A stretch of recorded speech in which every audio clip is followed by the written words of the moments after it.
She boarded the plane expecting nothing more than a quiet flight overseas. Dr. Amara Kingsley, world-class neurosurgeon, calm, dignified, and exhausted after saving a child's life, was looking forward to a few hours of peace. But within minutes of stepping into first class, the atmosphere shifted. A single clash over a carry-on bag spiraled into something darker, something rooted in prejudice, not policy. A flight attendant's voice cut through the cabin. The accusation was sharp, the words dangerous, and before Amara could even process what was happening, airport police were on their way. Why did a respected doctor suddenly find herself treated like a threat? What happens when a false accusation takes flight and the truth struggles to catch up? And what would the crew do if they knew who her husband really was? The man about to walk through that cabin door. This is a story about power, bias, and the fight for dignity at 35,000 feet. A story that could change the way you see air travel forever. Before we begin, make sure to like, share, and subscribe so you don't miss the stories that reveal the truth behind the headlines. A first-class ticket meant nothing when the person scanning it had already decided you didn't belong. Dr. Amara Kingsley knew that truth better than most. But that morning, as she stood at Gate A-17 of Redwood International Airport, she thought she might be able to outrun it. Just for 7 hours. Just long enough to cross the Atlantic in a leather seat, sip a glass of champagne, and let the hum of the engines swallow the exhaustion that had been living in her bones for days. The terminal was alive with its usual chorus, the roll of suitcase wheels on polished tile, the garbled voice of an overhead announcement, apologizing for a delayed flight to Dallas, the distant hiss of an espresso machine behind the glass walls of a coffee kiosk. Redwood was an airport that never slept, and neither did the people who passed through it. Amara had not slept much herself. 48 hours earlier, she had been standing under the blinding surgical lights of St. Raphael's Medical Center, her gloved hands deep in the delicate landscape of a 12-year-old boy's brain. A blood clot had been pressing against the motor cortex, threatening to take away his ability to walk, speak, maybe even breathe. The surgery lasted 13 hours. When she finally stepped away from the operating table, the boy's life was safe. Her own energy, however, had been left behind in that sterile, high-stakes room. Today's flight to London was not a vacation. It was another stop in the constant rotation of conferences, consultations, and emergency calls that filled her calendar. But she had carved a small promise into the itinerary she would rest on this plane. She would be anonymous for 7 hours. She would simply exist in Seat 2A, a quiet figure in a tailored navy sweater, soft gray scarf, and dark jeans. She had boarded early, thanks to the privilege of first class and the efficient smile of the gate agent who recognized her name. Ethan Brooks. His badge read, "Young," with clear hazel eyes and a voice that carried a hint of the Midwest. He scanned her ticket and offered a genuine, "Enjoy your flight, Dr. Kingsley." It was the kind of courtesy that warmed the edges of her fatigue. The jet bridge smelled faintly of metal and recirculated air. Amara stepped through it, her carry-on rolling smoothly behind her, a leather satchel slung over one shoulder. Inside were only the essentials: a change of clothes, a tablet loaded with medical journals, and a small black notebook she carried everywhere. That notebook held thoughts she couldn't always say aloud. Today, it might have held the words she needed to keep herself calm. First class on Global Star Airways was its own small world, tucked behind a heavy curtain that separated it from the steady shuffle of economy. Wide seats stretched into pods, angled toward large windows. Soft light spilled from overhead panels, warm against the brushed metal accents. It smelled faintly of citrus and something more expensive, like the inside of a new car. She found her seat, 2A, by the window, a sanctuary. She slid her satchel under the seat in front of her and reached up to store her carry-on in the overhead bin. The bag was a standard size, the same one she had taken on dozens of flights before. It had always fit. Today. She was a little slower than usual. Fatigue made her muscles less precise, and the angle felt wrong. She shifted the bag once, twice, then paused to adjust her grip. It was in that pause that she heard the voice. Having some trouble there, it was polite on the surface, but the undertone was sharp, as if she were interrupting a delicate routine. Amara turned her head. The lead flight attendant was standing just behind her.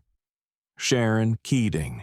The name tag read, late 40s, pale blue eyes that flicked up and down in one practiced sweep, hair the color of wheat, styled into a perfect helmet that looked as unyielding as her posture. Amara offered a small, tired smile. Just a bit. It should fit. I've flown on this aircraft many times. Sharon stepped forward. Let me. She grasped the handle and gave it a theatrical shove. The bag didn't move. She tried again. Harder this time. The bin rattled faintly. She stepped back, frowning. This isn't going to work. You'll need to gate check it. Amara felt the first ripple of frustration, quiet and unwelcome. I'd rather not. My connection is tight, and this bag has fit before. If I turn it on its side, ma'am. Sharon's voice dropped an octave, losing its thin veneer of politeness. I've been doing this for 20 years. I know what fits and what doesn't. This doesn't fit. We can't delay the flight for an oversized bag. Oversized. The word landed like a false charge. Boarding had barely begun. The aisle was still clear. This wasn't about a delay. Amara kept her voice even. It's not oversized. I fly often, and I'm very familiar with baggage dimensions. May I try one more time? She reached for the handle, but Sharon moved into the space, her palm resting firmly on the bag. No, my decision is final. It needs to be checked. The conversation could have ended there. Amara could have nodded, surrendered the bag, taken her seat, and buried her thoughts in a book. But the chill in Sharon's gaze told her this was not about luggage. It was about something Sharon saw the moment Amara stepped on board, something she did not expect to see in seat 2A, for reasons she could not name. Amara thought of the boy in the hospital bed, his parents gripping her hands in gratitude. She thought of the years it had taken to stand where she stood. She thought of the times she had swallowed slights and slurs because the fight wasn't worth the cost. She drew a slow breath. Could you please call another attendant or the purser for a second opinion, perhaps a fresh set of eyes? I am the lead attendant, Sharon said, her voice rising. Passengers a few rows away began to glance up, and my decision is final. Are you going to comply, or are you going to be a problem? The word was a knife, carefully unsheathed. Amara's mind cataloged the moment, the tone, the audience, the script she had seen play out in news clips and shaky phone videos. She had hoped today would be different. That hope was slipping away. She stepped back. There's no problem, she said quietly. I'm asking for assistance. There's no need for hostility." Sharon let out a short, humorless laugh. "You're refusing to follow crew instructions. That's a federal offense. I could have you removed from this flight." Amara looked past her, to the jet bridge door. Ethan was still at the gate desk, watching, his brow furrowed. He knew something wasn't right. The bag sat between them, a silent witness. Amara's hands remained at her sides, steady. Inside, a slow, familiar calculation began to take shape, one that measured not just what she would do next, but what it might cost. Amara sat back in her seat, the armrest cool under her fingertips. The bag dispute still lingered in the air like an unspoken challenge. But for now, Sharon had walked away to greet another passenger. Amara let her eyes drift toward the oval window. Beyond it, the tarmac shimmered in the late morning sun, a dance of heat waves and moving shadows as ground crews loaded luggage into the belly of the aircraft. Her body ached in a way only long stretches in the operating room could produce. She could still feel the weight of the surgical mask on her face, the gentle throb in her lower back, the faint indentation the gloves had left on her wrists. For most people, those details faded after an hour or two. For her, they stayed as reminders not of pain, but of purpose. 2 days earlier, she had walked into an emergency room to find a family on the brink of despair. A 12-year-old boy, brain hemorrhage, prognosis uncertain. The surgery had been long and treacherous, her focus sharpened to a single thread that ran from her mind to her hands. One slip, and the boy's life could unravel. When she finally stepped back, the crisis was over. The boy lived. His parents cried, holding each other as if the world had returned to them. It was moments like that that kept her going, and yet the cost was steep. She often found herself racing from the operating room to an airport, from a hospital in one city to a conference in another, never quite catching her breath. She'd gotten used to living in motion, to existing in liminal spaces like airport lounges and hotel rooms, but she never stopped longing for a pocket of stillness. Today's flight to London had been planned for months. A keynote address at a global neurosurgery summit, meetings with colleagues from around the world, and a dinner with a former mentor. It was a trip filled with professional obligations, but she had promised herself something small and precious that she would rest on the journey there. 7 hours to recharge, to let her mind drift. Marcus had urged her to take it easy, to remember she was human before she was a surgeon. Marcus Kingsley. Even thinking his name brought a quiet steadiness to her chest. He was more than her husband. He was her anchor, CEO of Redwood International Airport, the man who orchestrated the movement of millions each year, yet still made time to leave her coffee in the kitchen before dawn when she had an early surgery. They had met a decade ago at a charity fundraiser. She, skeptical of his charm, he, intrigued by her focus. Over the years, they had learned to navigate their respective storms side by side. Marcus was across the airport now, in a meeting with visiting officials from an overseas airline. She had texted him earlier to say boarding was on schedule. He had promised to meet her for dinner in London after he arrived on a later flight. That had been the plan. Plans, she knew, had a way of shifting. A soft chime overhead pulled her attention back to the cabin. The boarding process continued. Business travelers in pressed suits stowed their laptops. A couple in matching windbreakers discussed the best museums to see in the city. Somewhere behind the curtain, the faint sound of a baby fussing rose and fell. Amara took a slow sip of water, feeling her shoulders loosen just enough to breathe deeply. But even as she tried to settle, she couldn't quite shake the moment with Sharon. It wasn't the inconvenience she'd dealt with stricter attendants, smaller bins, even misplaced luggage before. It was the edge in Sharon's voice, the way her eyes had narrowed with something more than impatience. Amara had learned to read that look. It was the look of someone who had already decided who you were and what place you deserved. She thought of the countless airports she'd passed through, the quiet calculations she made at each security checkpoint, the way her professional titles sometimes shielded her and sometimes made her a bigger target. Being a black woman in the spaces where she was the exception carried a weight that was hard to explain to those who didn't live it.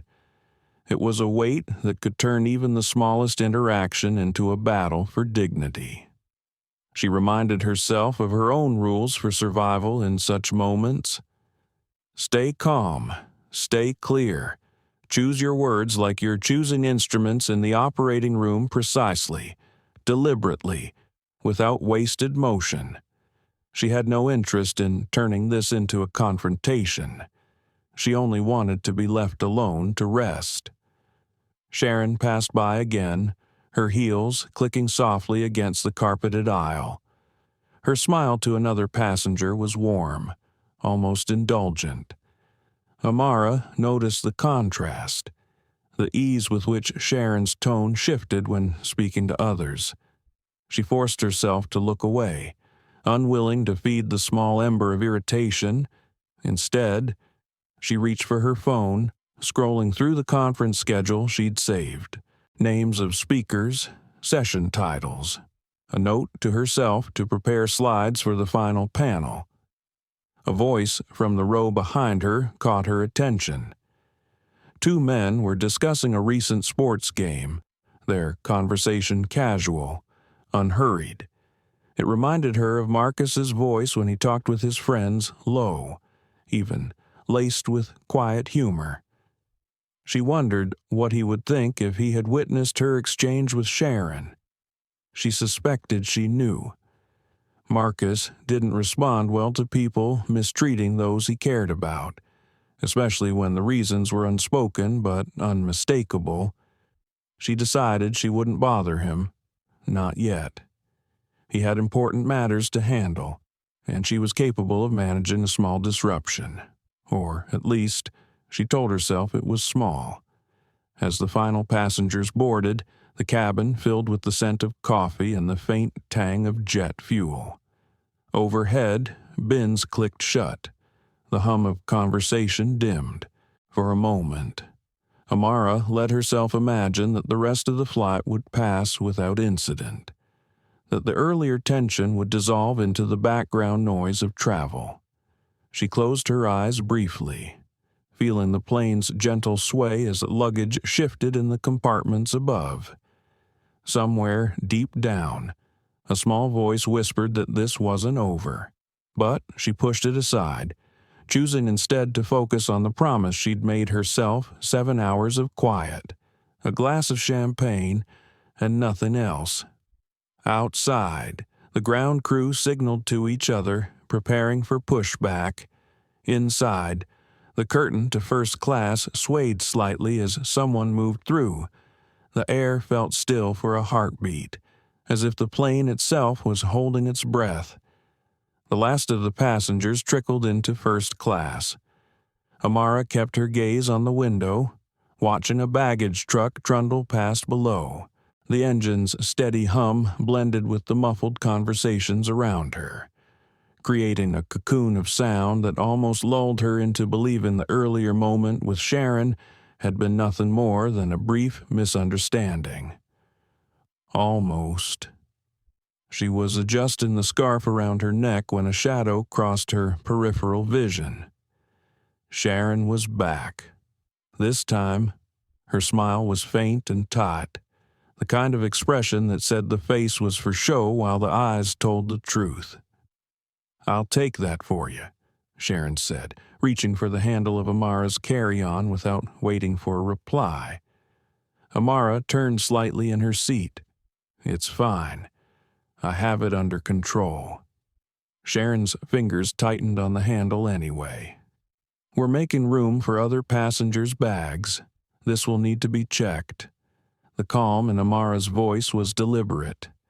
"It's a standard carry-on. It fits. I've traveled on this aircraft before." Sharon's pale blue eyes flicked over her face, then down to her travel clothes as if reassessing what she saw. "We can't delay boarding over this," she said, her tone dropping into a clipped rhythm. "Rules are rules." The words landed with a familiar weight. Amara had heard them in different forms over the years at hotel desks, at conference check-ins, even in hospital corridors when someone questioned her credentials. Rules were never really about the written policy in those moments. They were about who someone decided those rules applied to. "May I try adjusting it myself?" Amara asked. She kept her voice even, but there was an edge beneath the surface now. "If I turn it on its side, it will fit." Sharon didn't move. Her hand stayed firmly on the bag, blocking the way. "No, my decision is final." Passengers nearby began to glance up from their seats. The air in the cabin shifted subtly, curiosity and unease threading together. Amara noticed the change, and so did Sharon. The attendant straightened her posture, tilting her chin slightly higher, as though solidifying her role as the authority in the space. Amara's patience thinned. She wasn't here to cause a scene, but she wasn't going to let herself be brushed aside without reason. She drew in a slow breath. "Could you call the purser or another crew member for a second opinion?" Perhaps they could. "I am the lead attendant." Sharon interrupted, her voice a notch louder. "There is no second opinion." Her gaze swept briefly over the onlookers, as if collecting silent validation from their presence. "Now, are you going to comply, or are you going to be a problem?" The word hung in the air. Problem. It was more than a label. It was a warning. It was the signal that, in Sharon's eyes, Amara's presence had shifted from passenger to potential threat. Amara could feel the familiar crossroads forming in her mind. One path led to quiet compliance, hand over the bag. Let it be checked, endure the rest of the flight in silence. The other led to holding her ground, knowing it could escalate into something far more damaging. Either way, she understood the stakes. In spaces like this, perception often became reality faster than facts could catch up. Her voice dropped to a measured calm. "There's no problem here. I'm simply asking for assistance." Sharon's lips curved in something that wasn't quite a smile. "Hostility isn't going to help you, ma'am." The insinuation tightened Amara's chest, though her expression didn't change. "I haven't been hostile. I'm speaking plainly." Sharon's gaze narrowed. "You're refusing to follow instructions. That's a federal offense." A ripple went through the nearby seats. A couple across the aisle exchanged glances. The man in 3C shifted uncomfortably, his eyes darting between the two women. Ethan, still visible through the open jet bridge door, leaned slightly forward at the gate desk, his brow furrowed, his hands fidgeting with a stack of boarding passes. Amara noticed all of it. She had learned to register details even in moments of pressure, the tone of a voice, the set of someone's jaw, the silent reactions of a crowd. It was second nature to her as a surgeon, and it served her just as well here. The pattern unfolding in front of her was one she knew too well. She thought of Marcus, of how quickly his expression would harden if he were watching this play out. She thought of the boy she had operated on, how his parents had trusted her completely with their child's life. That trust, that respect, was nowhere in Sharon's eyes. "I'd prefer to keep my bag with me," Amara said, her tone unchanged. "I have personal items I need during the flight. You'll get them in London," Sharon replied sharply. It wasn't about the bag. Amara knew that now with absolute certainty.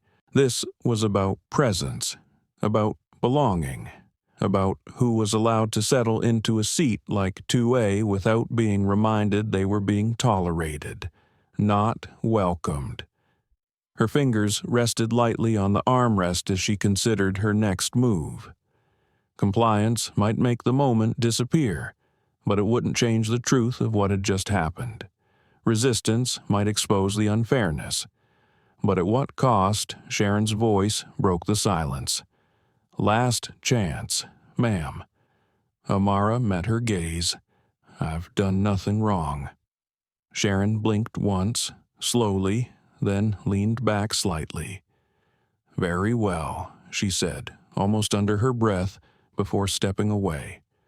For a moment, Amara thought it might end there, but the tension in Sharon's shoulders as she walked down the aisle told her otherwise. She had seen that kind of retreat before, not surrender, but the quiet gathering of reinforcements. Sure enough, Sharon disappeared behind the curtain into the galley. Amara could hear muffled words, a clipped tone. She couldn't make out the exact phrases, but the rhythm was unmistakable. Someone building a case, someone setting a scene. Ethan appeared briefly in the jet bridge, glancing toward the galley, then back to Amara's row. His expression carried both concern and hesitation, as if weighing whether to intervene. Amara took another slow breath. She was no stranger to pressure, but this was a different kind of theater. The stakes here weren't life and death in the surgical sense. They were about dignity, reputation, and the fine line between passenger and suspect, and she could feel the script moving toward its next act. She didn't know yet that the call Sharon was making would bring 2 police officers onto the plane before it ever left the ground. She didn't know yet that within the hour, Marcus would walk down that same jet bridge and change the course of the day for everyone on board. For now, she only knew that the cabin had grown a little quieter, the air a little heavier, and the eyes of more than a few passengers were fixed on her. The murmur of boarding had nearly faded when Sharon returned. She emerged from the galley with the same rigid smile, but her eyes were colder now, more calculated. The way she held herself made it clear she wasn't coming back to help. She was coming back to make a point. "We've decided your bag needs to be gate-checked," she said, loud enough for nearby passengers to hear. "Please hand it over." Amara turned in her seat to face her fully. "My bag fits. I've used it on this aircraft model many times. I can place it in the bin if you'll allow me to adjust it." Sharon shook her head slowly, as if dealing with someone stubborn and unreasonable. "You've already been given instructions. Continuing to argue is delaying the departure of this flight." The accusation was absurd. Amara glanced toward the aisle. Several passengers were still standing, settling into their seats. A flight attendant on the far side of the cabin was helping a man lift a guitar case into an overhead bin. No one was waiting on her. "I'm not delaying anything," Amara replied evenly. "I'm ready to sit down as soon as I stow my bag." "You've been uncooperative since boarding," Sharon said, her tone sharpening, "and now you're raising your voice." Amara's voice had not risen, but that didn't matter. The words were being laid like bricks, building the narrative Sharon wanted. She could see the scaffolding of it forming the official-sounding phrases that would justify whatever came next. A man in 3C leaned toward the aisle, his eyes flicking between them with interest. Across from him, the woman in 3D shifted uncomfortably, looking down at her phone. Most people in the cabin seemed to know the unwritten rule: stay out of it. Don't get involved. Amara's fingers tightened on the armrest. She could end this now by giving up the bag, but every instinct told her that doing so would be conceding more than just overhead space. This was a test of place and presence. If she gave in here, she was silently agreeing that she didn't belong. "I'm speaking calmly," she said, her tone steady, "and I'm asking for a reasonable solution. Let me try again, or allow another attendant to assist." Sharon's pale eyes locked on hers. "I don't need another opinion. You're refusing crew member instructions. That's a serious violation." A ripple moved through the nearby rows. Amara could feel the weight of the onlookers' stares pressing against her shoulders. She had seen this dynamic play out in airports, restaurants, and public spaces, the authority figure framing the other person as a problem, and the crowd beginning to accept that framing simply because it was easier than questioning it. From the jet bridge. Ethan's voice carried faintly as he finished scanning the last tickets. He looked toward the cabin, his expression caught between concern and indecision. Amara recognized that look. He knew this wasn't right, but he also knew the risk of contradicting a senior crew member in front of passengers. Sharon stepped closer, lowering her voice just enough to make it personal. "I can have you removed before we even push back." "Do you understand?" Amara held her gaze. "I understand that I've done nothing wrong." Sharon's lips thinned into something between a smile and a sneer. Without another word, she turned and walked briskly toward the galley again. Amara watched her go, aware that this was no retreat. It was preparation. The minutes stretched. Passengers were now buckled in, flipping through magazines or adjusting seat belts. The low rumble of the air system filled the silence. Somewhere behind her, a child laughed. The ordinary sounds of boarding should have been comforting. Instead, they felt like the calm before a storm. Amara felt the shift before she saw it. The curtain parted, and Sharon stepped back into the aisle, her voice projecting clearly this time. "Ladies and gentlemen, we have a passenger in this cabin who's refusing to comply with crew member instructions. For everyone's safety, we're going to pause departure until this is resolved." Heads turned, conversations stalled. Every eye in first class seemed to find her. Amara could feel the heat of the attention. It was an old, unwelcome sensation being made the center of a scene you didn't start, being cast in a role you didn't choose. She kept her shoulders square, her chin level. "I'm not refusing instructions," she said, speaking to Sharon but loud enough for others to hear. "I've asked to stow my bag in the bin where it belongs." Sharon folded her arms. "You've been hostile since you boarded. When I attempted to assist you, you were aggressive and confrontational." Gasps and murmurs moved through the cabin. Aggressive, hostile. The words were deliberate choices, the kind that landed heavily when directed at a black woman in a public space. They were loaded enough to justify action, vague enough to be impossible to disprove without witnesses willing to speak. Amara's mind moved quickly. She had been in enough charged situations to know that evidence was her ally. She slipped her phone from the seat pocket, tapped the camera icon, and began recording. The movement was small, discreet, but Sharon noticed. "Are you recording me?" Sharon demanded, her voice rising. "For my protection," Amara said simply. "That's it," Sharon said, turning toward the front of the plane. "You are a security threat. I'm calling the authorities." The words struck like a gavel. Passengers shifted in their seats. A man in the second row muttered under his breath.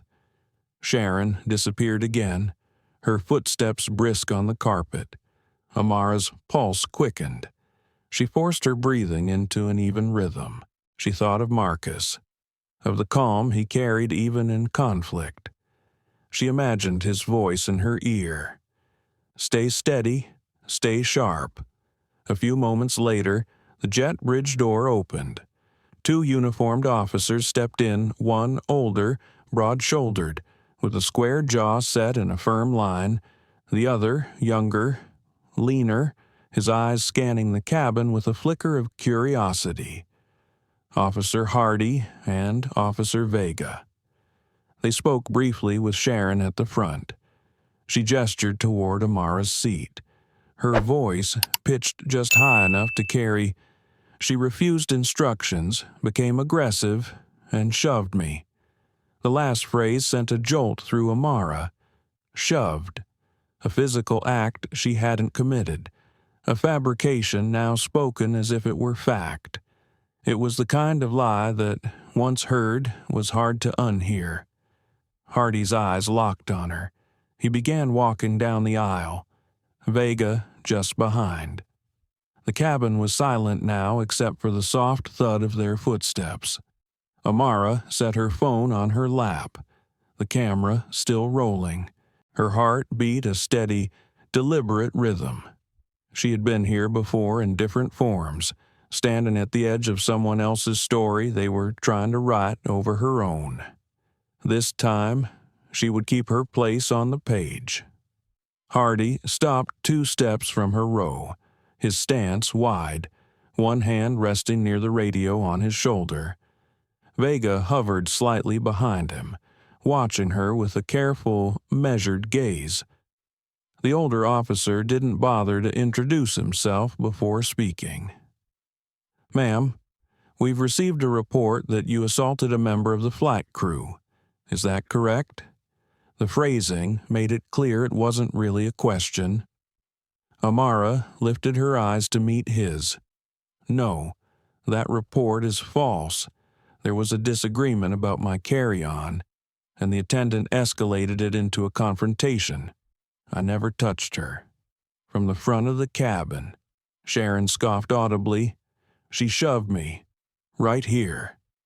She rubbed her forearm with exaggerated care, as though presenting evidence to a jury. "And when I told her I was calling for help, she started filming me, trying to intimidate me." Hardy's eyes flicked from Sharon to Amara. If he noticed that the supposed injury didn't match the distance between them, he didn't show it. "I'm going to need to see your identification and your boarding pass." "Of course," Amara said. She reached down for her satchel, moving slowly, deliberately. Every motion was calculated. In situations like this, sudden movements were too easily misread. As she opened the flap, Hardy added, "and put the phone away. You're not to record police officers." "With all respect, officer," Amara said, pausing mid-motion, given the nature of the false accusation, "my legal counsel would advise me to continue recording for my own protection." Hardy's jaw tightened. "Ma'am, we are conducting an investigation. Put the phone down or I'll consider it obstruction." From just behind him, Vega shifted his weight. His eyes moved from Hardy's rigid posture to Amara's steady gaze. Something in his expression suggested unease, as if he could sense there was more here than what Sharon had claimed. "I am not obstructing," Amara clarified, her voice calm but unyielding. "I am documenting. There's a difference. I have been wrongfully accused of a crime, and I am being threatened with removal from a flight I paid for. I am within my rights." Hardy's lips thinned, but he didn't argue further. He reached for the ID she offered. Vega took it instead. Glancing at the name, his eyebrows rose slightly.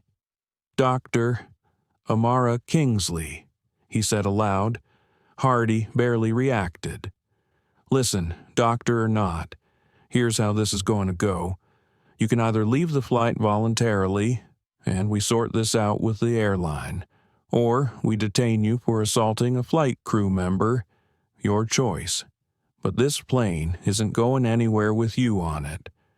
The injustice pressed on her chest like a weight.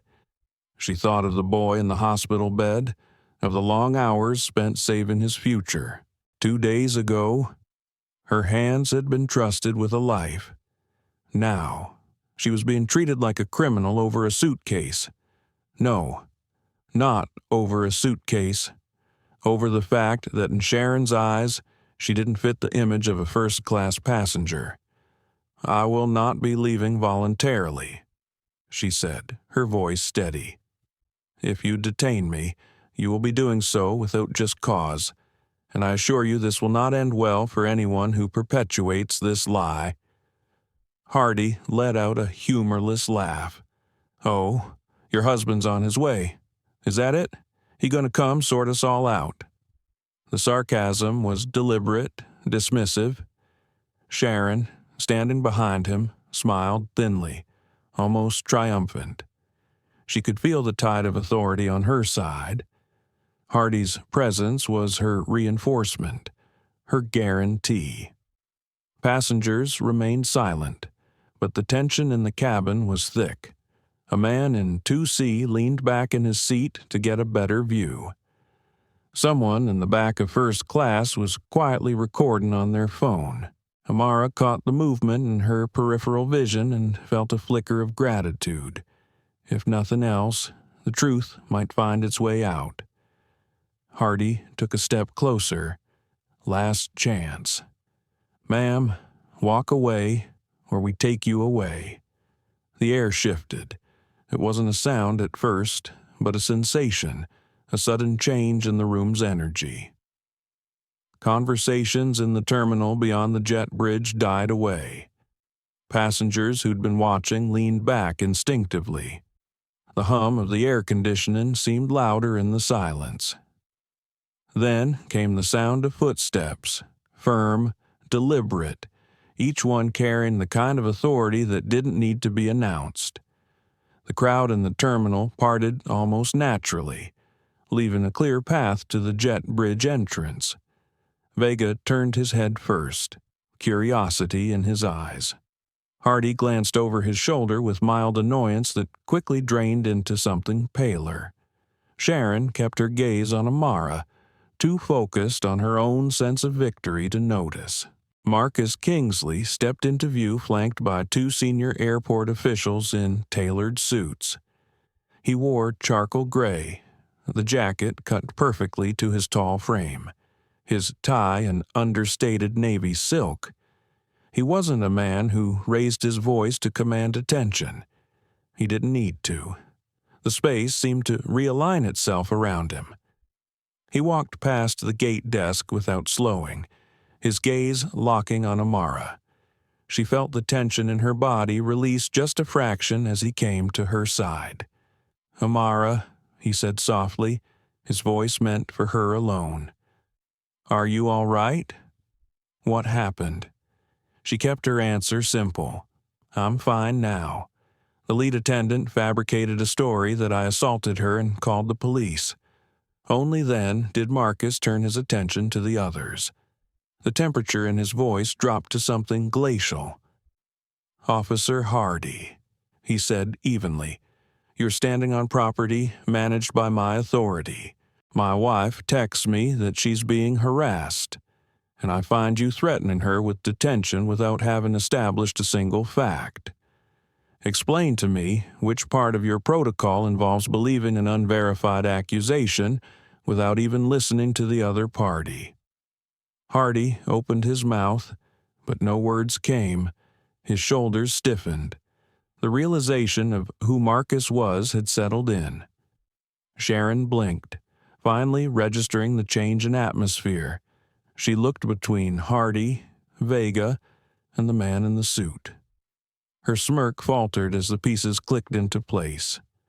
Marcus's eyes moved to her. He didn't raise his voice. "Ms. Keating, you accused my wife of assault. That's a serious charge. Do you have any evidence witnesses, or is your word all that's required to ruin someone's reputation here?" Sharon's mouth opened, but nothing came out. The confidence she'd carried minutes earlier wavered under his gaze. It was the kind of look that cut past pretense, straight to the truth someone didn't want to face.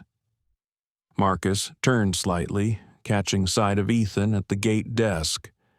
"Mr. Brooks, would you join us?" The young gate agent approached, his hands clasped together, nerves visible in the tightness of his jaw. Marcus's tone softened just enough to encourage him. "I want you to tell me exactly what you saw. No fear, no spin." Ethan drew a deep breath. "Dr. Kingsley was trying to put her bag in the bin. It was a little stuck. Ms. Keating came over and told her it had to be checked. Dr. Kingsley stayed calm, asked to try again or get another attendant. Ms. Keating refused, got louder, and accused her of delaying the flight. When Dr. Kingsley took out her phone, Ms. Keating started yelling that she'd been assaulted, but she wasn't. Dr. Kingsley never touched her. She never even got close." A low murmur moved through the cabin. Sharon looked as if she'd been slapped, her eyes darting to the passengers who'd heard. Marcus nodded once. "Thank you, Mr. Brooks. That will be noted." Then he looked back to Amara. "Were you recording?" She held up her phone. From the moment she accused me of hostility, Marcus's gaze swept over Hardy, Vega, and Sharon. "Then we have a witness and video evidence. This conversation is over." For the first time since she'd boarded, Amara felt the balance of power shift. The storm that had been gathering now had somewhere else to break, and it would not be over her. The cabin seemed to hold its breath. Amara sat in her seat with her phone resting lightly in her palm, the camera still recording. Her face was calm, but her mind was anything but. The entire situation, from the first moment Sharon had blocked her at the bin, had been sliding toward this point. It was like watching a glass tip in slow motion, knowing it would shatter, yet powerless to stop it once momentum took hold. Marcus remained beside her, his presence a shield. But she knew how thin that shield could become if the wrong decisions were made in the wrong order.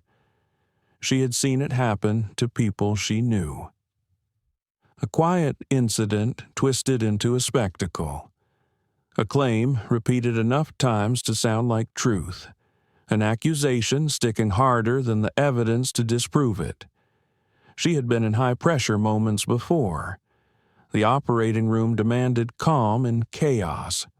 But those moments were driven by the will to save life, not by someone else's determination to diminish it. What gnawed at her now was the understanding that no matter how rational she stayed, the story being written about her could still outrun the facts. Her eyes drifted to Hardy. The older officer had shifted his stance, but his face still carried that mix of authority and assumption. She recognized it instantly, the look of a man who had already decided how this would end, and was only going through the motions to make it official. His presence here was not about balance, it was about control. In contrast, Vega's posture was different. He was alert, observant, almost uneasy.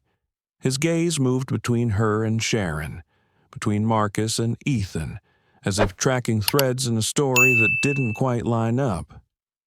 She caught that flicker of thought in his eyes, a hesitation she silently hoped would grow into something more. She thought about how quickly things could shift if Marcus hadn't come. Would she already be off the plane? Would her name be moving through some quiet airport security channel, marked as a disruptive passenger? Would anyone here, other than Ethan, have spoken the truth? Her fingers tightened slightly on the phone. This recording was her only undeniable anchor to reality. Without it, the only narrative would be Sharon's. She could imagine the exact words being typed into an incident report, each one cutting away at her credibility. Aggressive, refused instructions, escalated situation. Words that could follow her into airline records and stain her name in ways she couldn't undo. Marcus leaned slightly toward her, his voice low enough that only she could hear. "I'm here now. We're going to resolve this." She nodded once, not trusting herself to speak without letting her frustration bleed into her tone. She knew he meant it. She had seen Marcus navigate corporate crises that would have left other executives scrambling. But this was personal. The man who controlled the contracts, leases, and operations of this airport was standing in defense of his wife, and that meant the ground beneath Hardy and Sharon was already shifting. Still, a part of her felt the old weariness. Why did it always take this much? Why did dignity need to be defended like a fortress under siege, when for others it was granted without question? She thought of the years she had built her career, the hours, the sacrifices, the relentless pursuit of excellence, and how quickly all of it could be overshadowed by a single baseless claim. Hardy stepped forward slightly. "Mr. Kingsley, with all due respect, we received a call about a physical altercation, and you didn't investigate before treating my wife like a suspect," Marcus said evenly. "You didn't ask for witness statements, you didn't review security footage, you didn't even ask her to explain before demanding she leave the plane." Hardy's mouth opened as if to respond, but Marcus's gaze held him silent. The weight in that look was more than positional authority. It was the force of someone who knew exactly how far his influence reached. Vega spoke for the first time.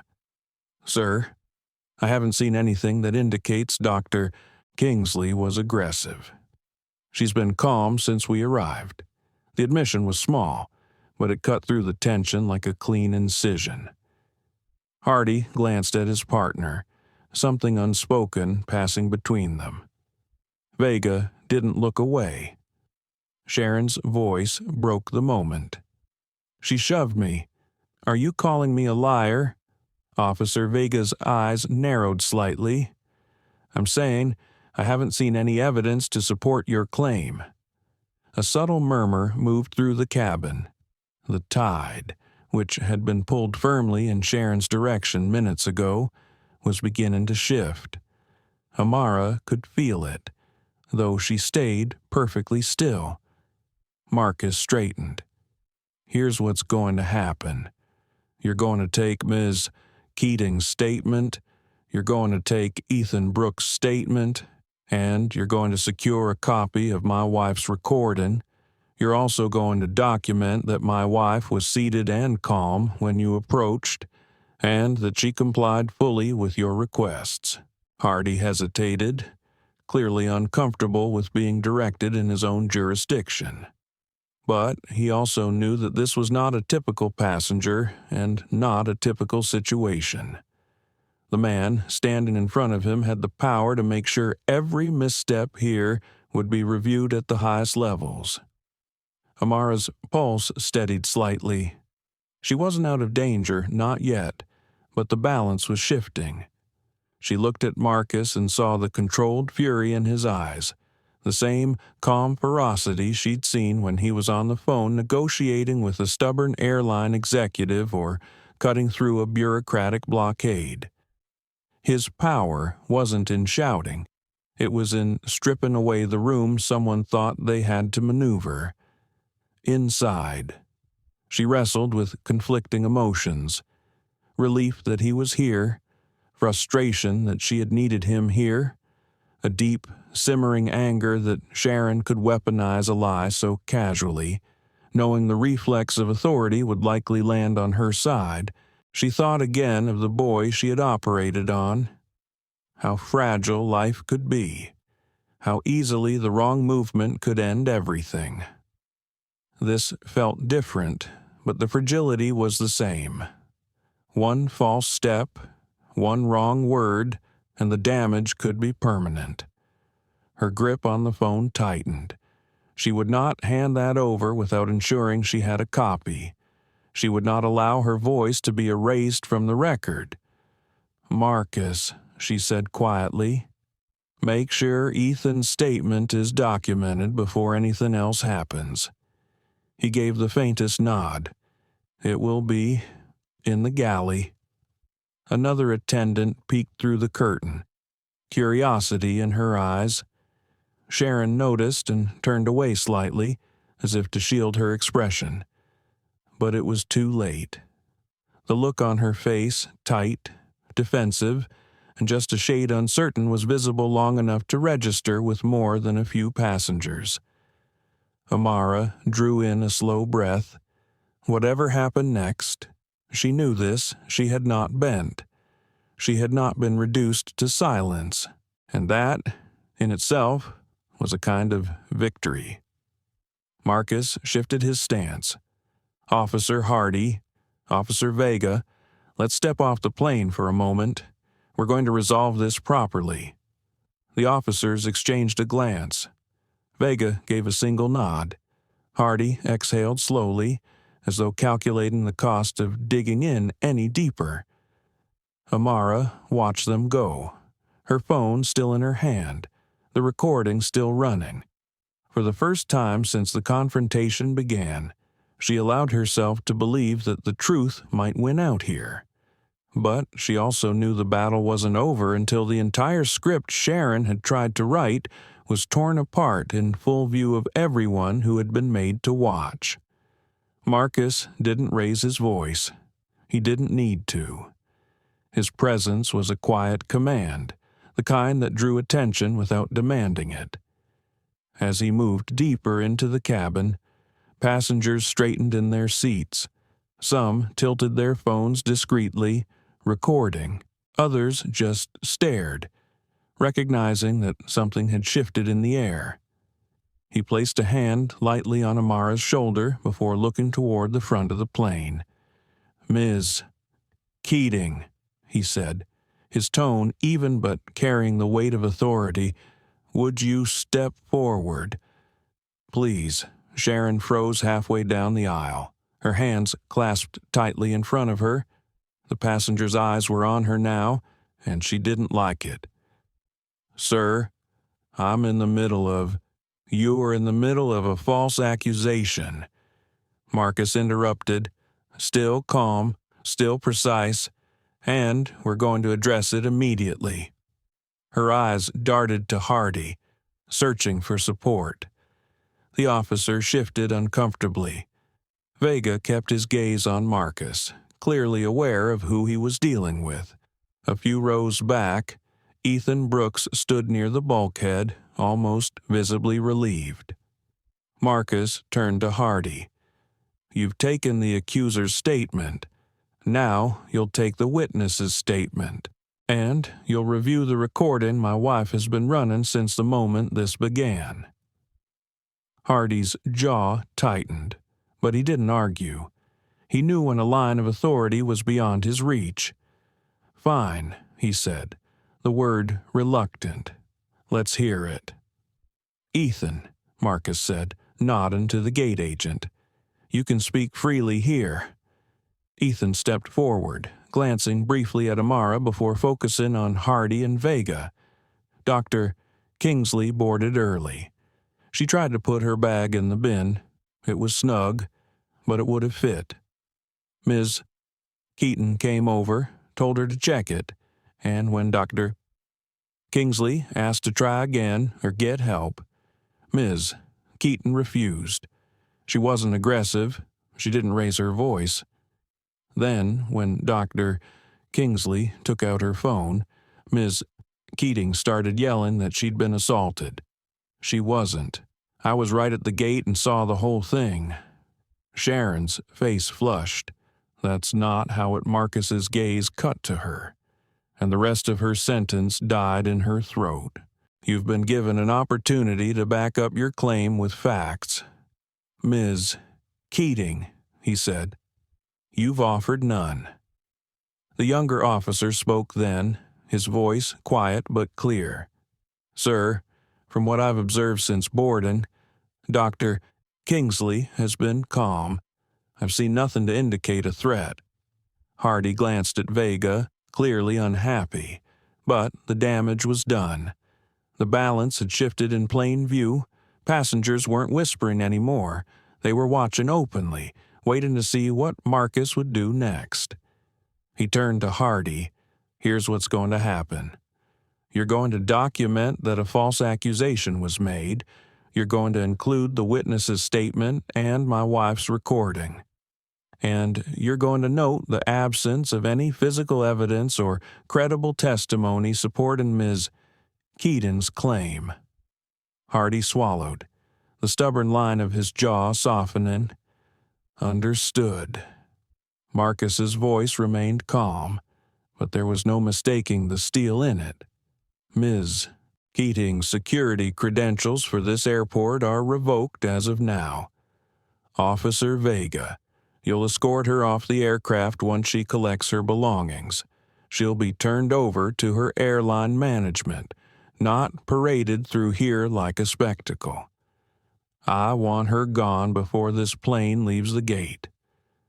The words hung in the air, sharp and final. Sharon's lips parted as if to protest, but the sight of Hardy avoiding her eyes told her the fight was over. She turned stiffly toward the galley, her back rigid. Marcus shifted to stand in the aisle beside Amara. His presence seemed to fill the space, pushing back the tension that had been pressing in since boarding. Dr. Kingsley will remain in her seat, he said to Hardy. She will not be removed. She will continue her journey without further harassment. Passengers began to murmur again, the low hum of conversation tinged with something different now. Approval, satisfaction. The story was changing before their eyes. Ethan lingered near the gate, a faint look of awe on his face.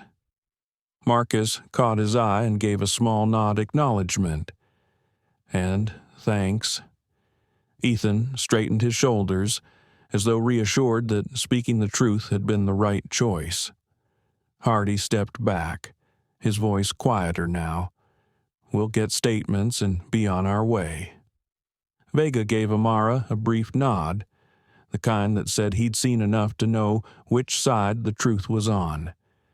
Then he followed Hardy toward the galley, their radios crackling faintly. Marcus sat down beside Amara for a moment, leaning in just close enough for her to hear. It's Handel, he said softly. Her breath eased, but only slightly. For now. He studied her face, the calm mask she'd kept in place for the past half hour. You held your ground, he said. You did exactly what you should have. I shouldn't have had to. She replied. He nodded once, an acknowledgement rather than an argument. You're right, and it won't be ignored. From the corner of her eye, she saw Sharon being led out by Vega, her steps clipped and her face pale. The sight didn't bring her satisfaction, only a muted sense of inevitability. This was never about winning against one person. It was about what that person's actions represented. As the curtain closed behind them, Marcus stood, looking down the aisle toward the cockpit. I'll speak with the captain before I leave, he told Amara. Then I'll meet you when you land. She shook her head. I don't want to be here anymore. He paused. Then we'll both leave. Her eyes softened at that. She knew what it meant for him to walk off this flight. to rearrange whatever meetings and obligations he had ahead. But Marcus didn't hesitate when the choice was between his position and her peace. "I'll have your checked luggage pulled," he said, glancing toward one of his senior staff members near the door, "and I'll arrange a car to meet us at the executive entrance." Amara looked around the cabin one last time. Passengers were still watching, some with open curiosity, others with quiet respect. She caught Ethan's gaze and offered him a faint smile. He returned it with a nod. As she gathered her satchel, Marcus took her carry-on and, with a single easy motion, slid it into the overhead bin. It fit without the slightest resistance. The latch clicked shut with a sound that felt almost symbolic. "There," he said quietly. Her lips curved, but there was no humor in it. It was never about the bag. "No," he agreed. "It never is." They stepped into the aisle together. The murmurs followed them as they made their way toward the jet bridge. Marcus walking a half step ahead, his hand resting lightly against her back. The heat of the confrontation was already fading, but the shape of it remained in her chest, a reminder of how quickly dignity could be challenged, and how much it mattered to defend it. She knew this wasn't over, not in the way that counted. There would be reports to file, calls to make, and, if Marcus had his way, changes to enforce. But, for the moment, the simple fact that she was walking out with her head high was its own victory. Outside, the terminal noise rushed back in the announcements, the rolling bags, the chatter of travelers. Life at Redwood International went on as if nothing had happened. But for those who had watched it unfold, the image of the woman in 2A and the man who came for her would not fade quickly.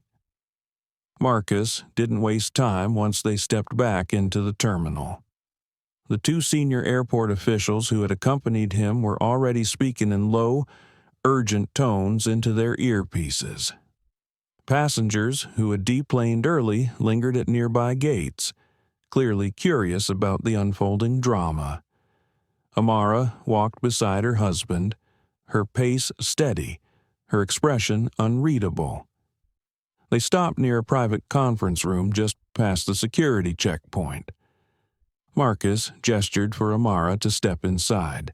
Hardy, Vega, Sharon, and Ethan followed, the latter looking like he'd been pulled into something far bigger than his usual duties.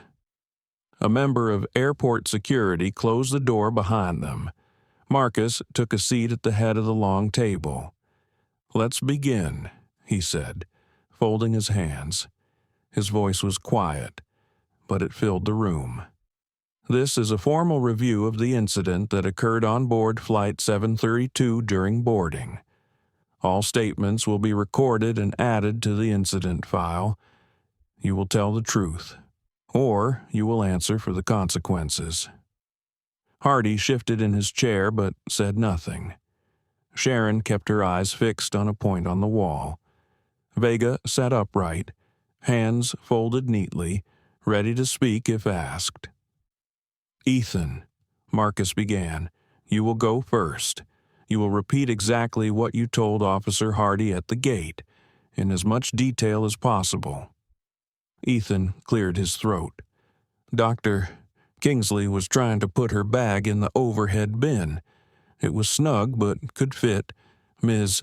Keating came over, told her it had to be checked. Dr. Kingsley asked to try again or have another attendant help. Ms. Keating refused. Dr. Kingsley stayed calm. She didn't raise her voice. She didn't touch Ms. Keating. Then, when Dr. Kingsley took out her phone, Ms. Keating started yelling that she'd been assaulted. That's everything I saw." Marcus nodded slowly. "And you are willing to sign a written statement to that effect?" "Yes, sir." "Good." Marcus turned to Vega. Officer Vega, did you witness any aggressive behavior from my wife at any point after you boarded the plane? Vega shook his head. No, sir. She was calm. She complied with instructions. I didn't see any evidence of a threat. Thank you. Marcus then shifted his gaze to Hardy. Officer Hardy, what led you to approach my wife as if she were already guilty? Hardy's jaw tightened. We received a call from the flight crew that a passenger had assaulted a staff member. When we boarded, Miss Keating confirmed she was the victim. Standard protocol is to treat crew safety as a priority. Protocol, Marcus repeated, his tone neutral but heavy with meaning. And what about the protocol to verify facts before removing a passenger? Did you ask for witnesses? Did you request to see my wife's recording? Hardy hesitated. No, Marcus said softly, almost to himself. That's the problem, officer. You assumed, you acted on an accusation without evidence, and you placed the burden on my wife to prove her innocence. That's not protocol, that's bias. A muscle in Hardy's cheek twitched. I'd treat every call the same way. Marcus cut him off. No, you don't, and you know it. The silence that followed was thick. Hardy didn't respond. Finally, Marcus turned his attention to Sharon. Ms. Keating, you have accused my wife of physical assault. That is a criminal charge. Do you have any evidence, any at all, to support that claim? Sharon straightened slightly, her voice defensive. She was aggressive. She got in my space. I felt threatened. Did she touch you? Marcus's question landed like a hammer. Sharon's lips parted, then closed. Not exactly. Not exactly means no, Marcus said, his voice sharp for the first time. You accused a passenger of a physical crime without contact, without injury, without a single witness to support you. Why her cheeks flushed. She was being difficult. She wouldn't just check the bag and sit down. Being difficult, Marcus repeated, is not a crime. And you escalated that to police involvement, knowing the weight such an accusation carries. You understand what that could have done to her life, her career, her reputation? Sharon's voice faltered. I didn't think that, Marcus said, is exactly the problem. You didn't think. You reacted based on your perception of who she was, not what she did. Amara had remained silent until now, but she spoke, her voice steady. Do you have any idea how often this happens to people who look like me?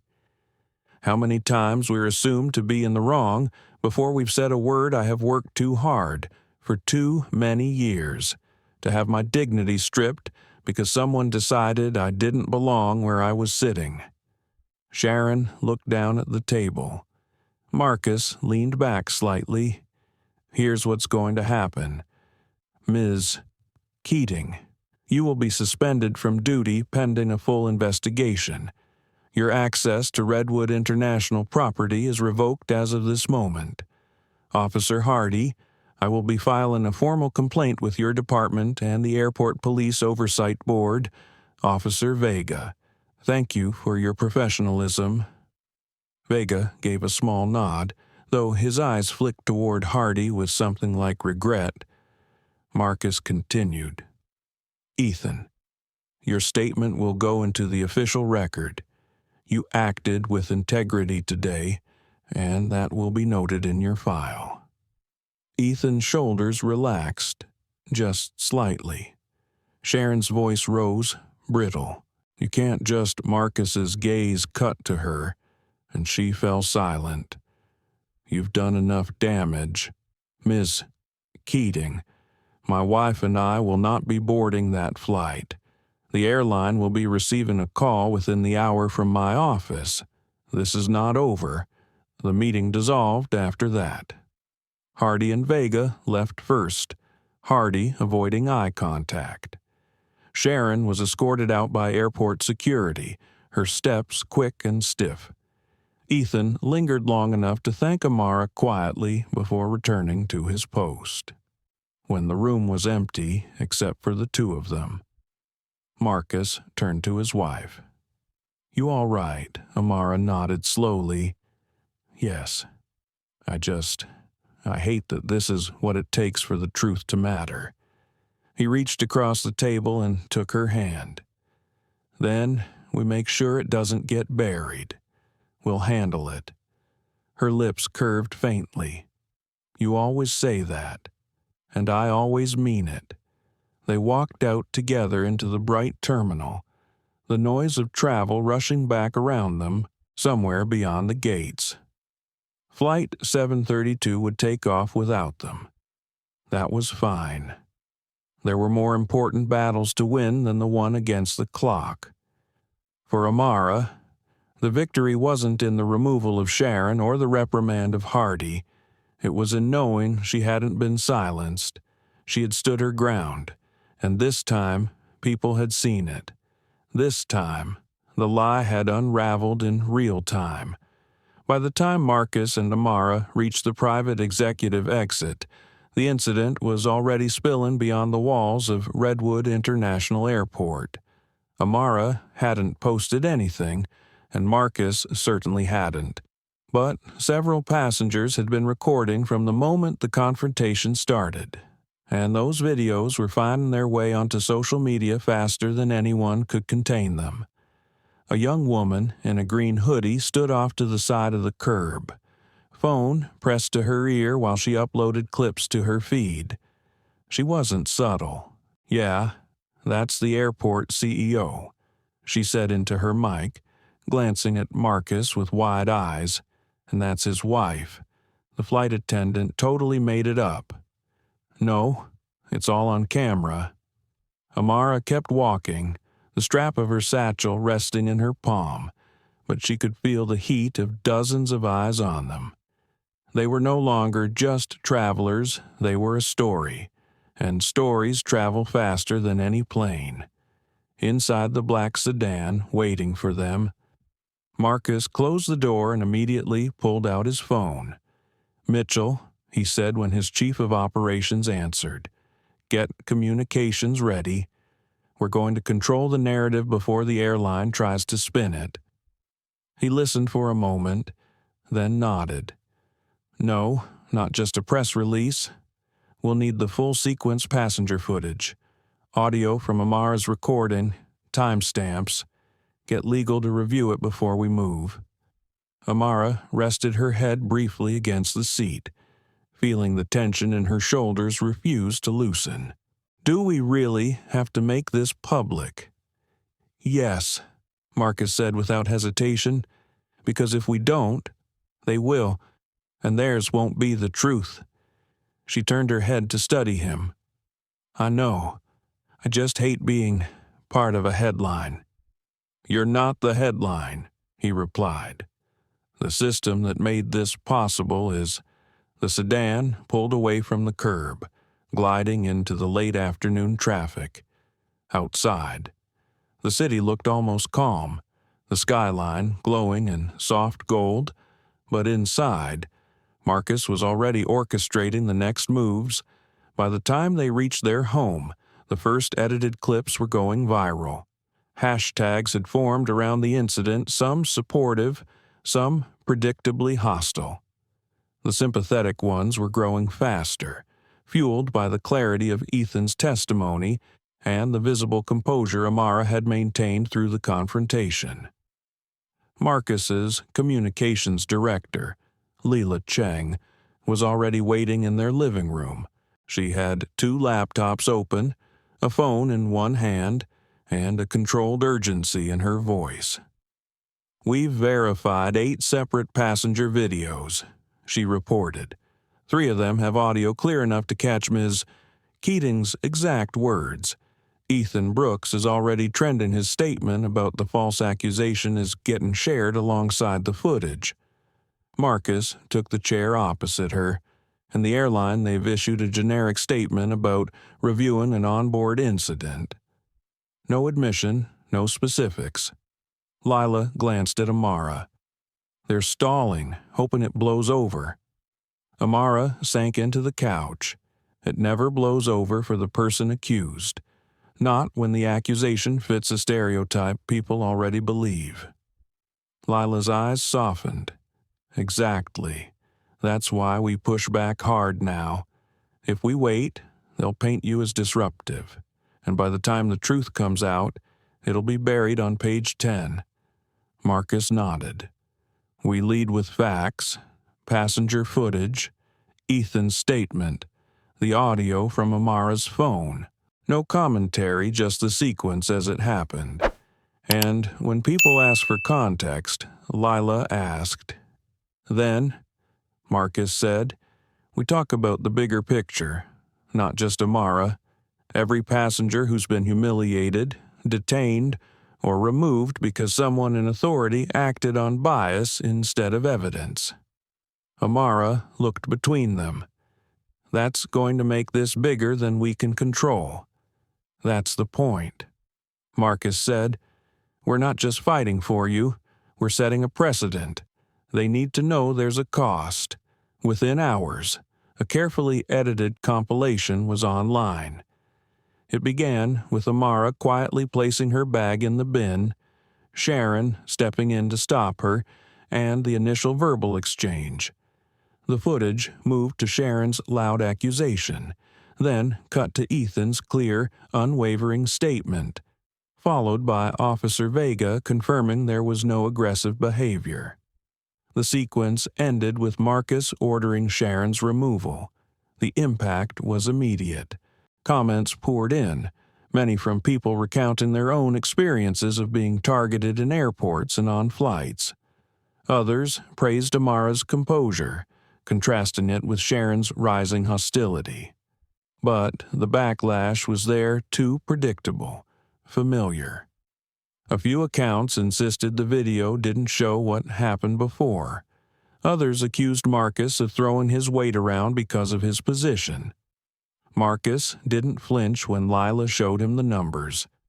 We're not here to win everyone, he said. We're here to make sure the truth can't be erased. That night, Amara lay awake long after Marcus had fallen asleep.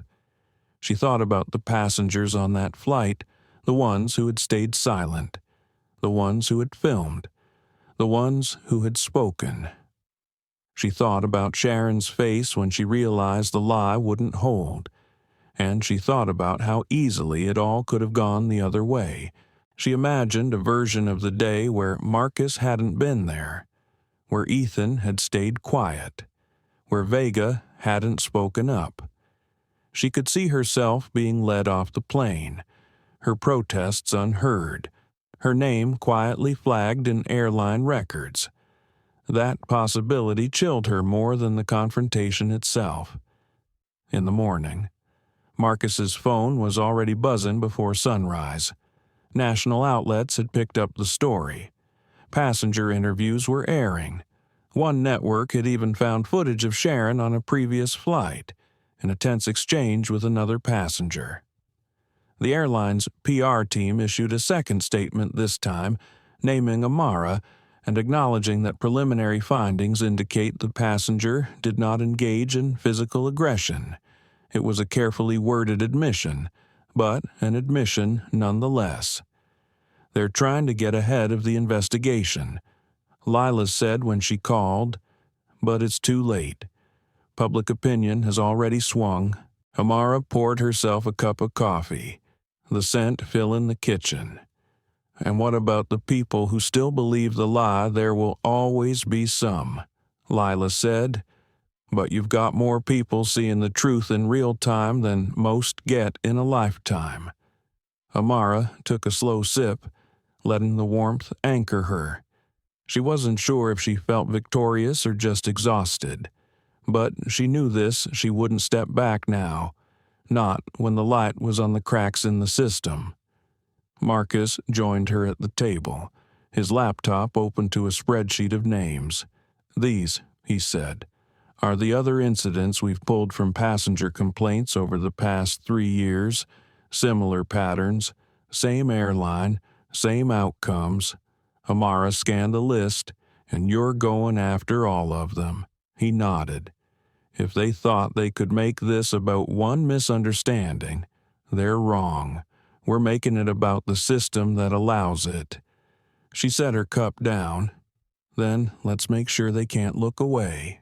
The morning after the second wave of news coverage, Marcus sat in his corner office at Redwood International, a wall of floor-to-ceiling glass framing the runways. Planes came and went in steady rhythm, but the phone on his desk hadn't stopped ringing. He had already declined 2 interviews with national networks. This wasn't about scoring airtime, it was about leverage. And leverage worked best behind closed doors. Lila stood across from him, tablet in hand. The airline's CEO just called. She wants a private meeting before the board convenes this afternoon. Marcus leaned back in his chair. She knows she's in a corner. She knows more than that. Lila replied, Our internal contacts say the crew union is demanding she defend Sharon publicly, or they'll claim this was an attack on all flight attendants. They're playing solidarity politics. Marcus's expression didn't change, but his voice lowered. Solidarity is earned, not weaponized. And this was weaponized. Amara entered the office quietly, dressed in a simple navy blouse and black slacks. She carried herself with the same calm dignity she had maintained on the plane, but Marcus could read the tension in the way she held her shoulders. I'm coming to the meeting, she said before either of them could speak. Marcus studied her for a moment. You're sure? Yes. They need to see the person they tried to reduce to an accusation. Lila nodded. It could work in our favor. But we need to control the narrative in that room. They'll try to frame it as a misunderstanding. Amara's gaze sharpened. Then we make sure the word misunderstanding never survives the first 5 minutes. By noon, they were walking into a sleek high-rise downtown, the airline's headquarters. The conference room was as polished as its public image long glass table. Leather chairs, a panoramic view of the skyline. At the head sat Marianne Doyle, CEO of Apex Airlines, flanked by her general counsel and head of corporate communications. She rose to greet them, her handshake firm but her eyes guarded. Marcus, Dr. Kingsley, thank you for coming. Marcus didn't return the pleasantry.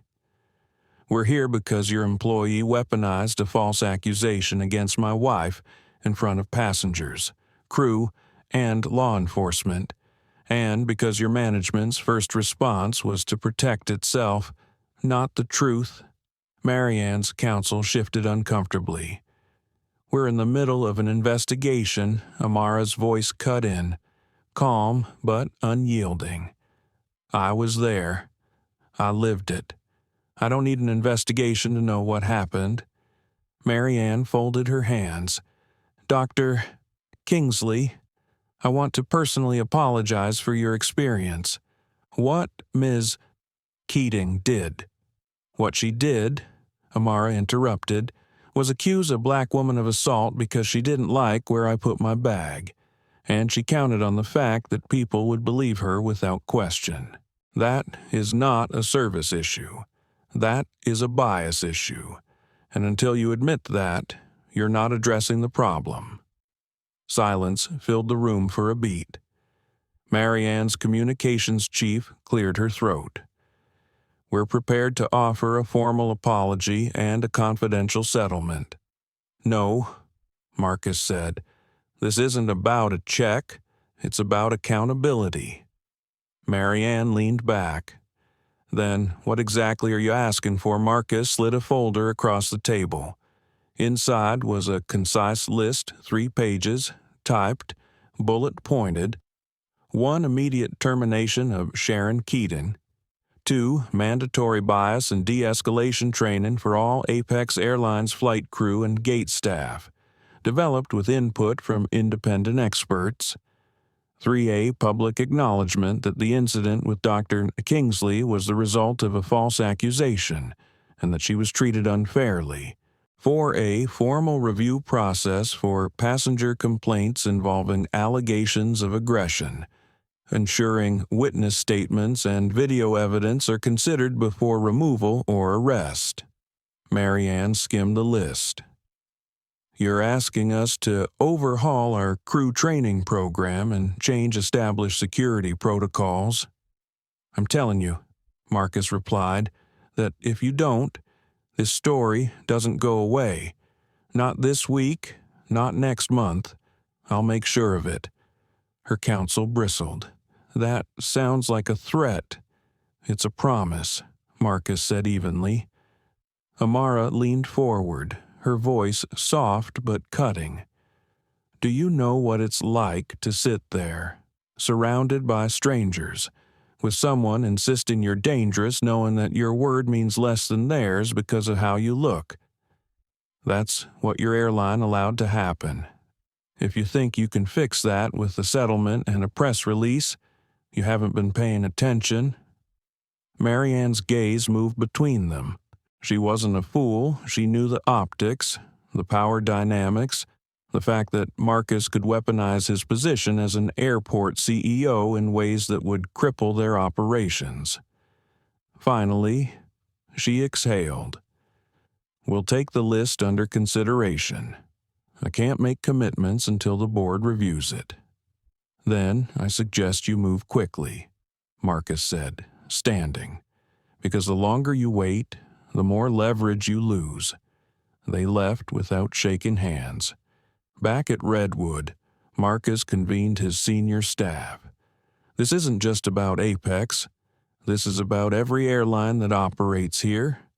We're going to draft a protocol that ensures what happened to Amara never happens to another passenger, regardless of carrier. Lila nodded. We can integrate it into the airport's compliance requirements. Any airline that doesn't sign on risks losing gate priority. Amara listened quietly, her hands folded in her lap. She felt the weight of what they were setting in motion. This was no longer just a personal defense. It was a systemic offensive. That evening, the first cracks appeared in Apex's corporate wall. An anonymous flight attendant posted on an industry forum, claiming Sharon had a history of similar confrontations. Other crew members chimed in, sharing stories of passengers, particularly passengers of color, being targeted for minor infractions and then removed from flights. By midnight, those threads were being shared alongside the original videos of Amara's incident. The pattern was becoming visible to anyone who cared to look. Marcus sat beside Amara in their living room, the glow of his laptop reflecting off his glasses. They're losing control of the narrative, he said. Amara didn't smile. Good. Now let's make sure they can't take it back. 2 days later, Marcus received a call at 6 a.m. from a number he didn't recognize. The voice on the other end was low, urgent. I'm a senior flight purser with Apex. You don't know me, but I know Sharon Keating. I've worked with her for over a decade. You need to hear what I have to say before today's board meeting. Marcus sat up in bed, one hand already reaching for a notepad. Go ahead. She's done this before. Not just once, several times. Usually to passengers she thinks won't fight back. People who don't have the connections or resources to challenge her. But those cases never went anywhere because the airline always backed her word over the passengers. The caller paused, as if gauging the risk of continuing. There are incident reports. They're buried, marked as resolved. If you can get those in front of the board, you can show them this wasn't an isolated event. "Will you testify?" Marcus asked. A long exhale. "If it comes to that, yes, but I can't go public yet." "My job, I understand," Marcus said. "Send what you can anonymously. Use a secure drop. I'll have my team handle it." An hour later, Lila had the files. 5 separate passenger complaints over the last 6 years, each echoing the same pattern, a minor disagreement with Sharon escalating into an accusation of aggressive or threatening behavior. 4 involved passengers of color. None had resulted in discipline for Sharon. At 9, Marcus and Amara walked into the Apex Airlines boardroom. The atmosphere was brittle, like a storm about to break.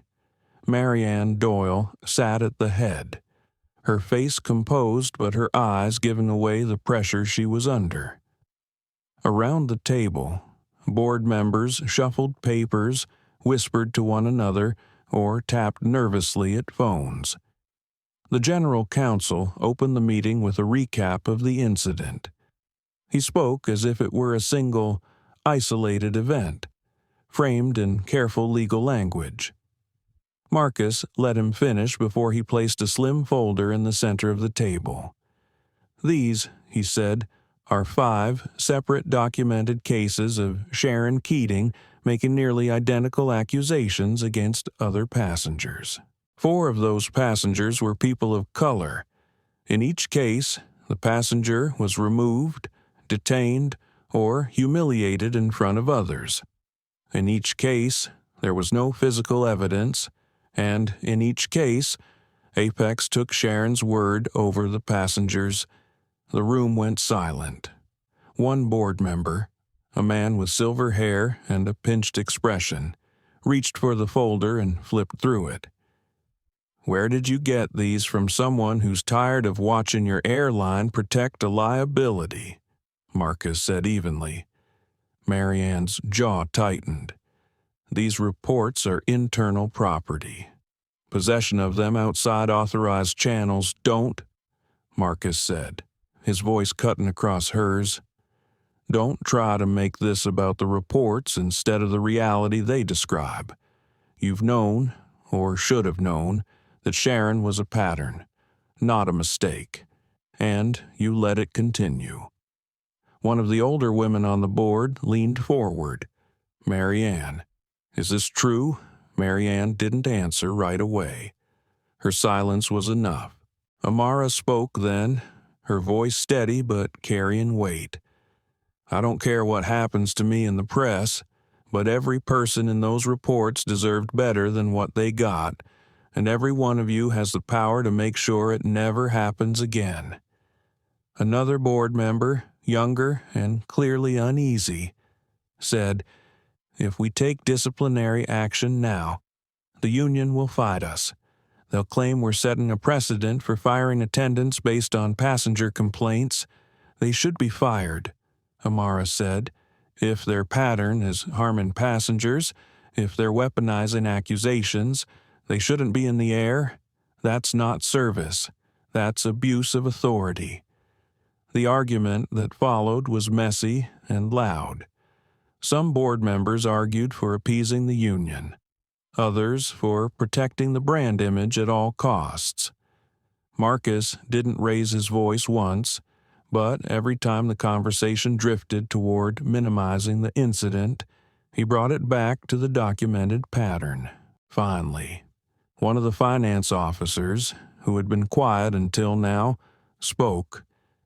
"If this gets out, if it hasn't already, we're looking at reputational damage, stock hits, and possible federal oversight. The CEO of Redwood International is already involved. The optics are catastrophic." The silence after that was thick. Marianne finally said, "We will terminate Sharon Keating effective immediately, pending a formal announcement.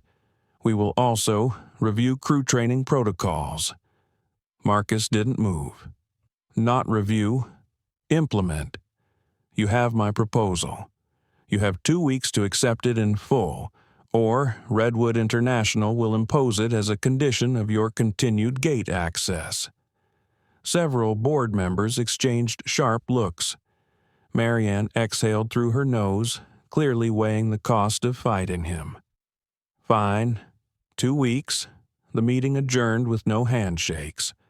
As Marcus and Amara walked out, she let out a slow breath she hadn't realized she was holding. You think they'll follow through? They don't have a choice, Marcus said. Not with what's already out there. By that evening, the whistleblower's leak had hit industry news. Anonymous crew members confirmed that Sharon had a history of targeting passengers for personal reasons. The union's public defense of her began to crumble as reporters pressed for answers about the pattern. Amara watched the coverage from their living room, a blanket draped over her legs. It feels strange, she said. Winning like this. I thought I'd feel relief. Instead, it's just heavy. Marcus sat beside her. That's because it's not over. This isn't just about one person. It's about a system, and systems take longer to dismantle. She nodded slowly, leaning against him. Then, I guess we keep going. 2 weeks later, the boardroom battle was a memory, but the waves from that confrontation had only grown larger.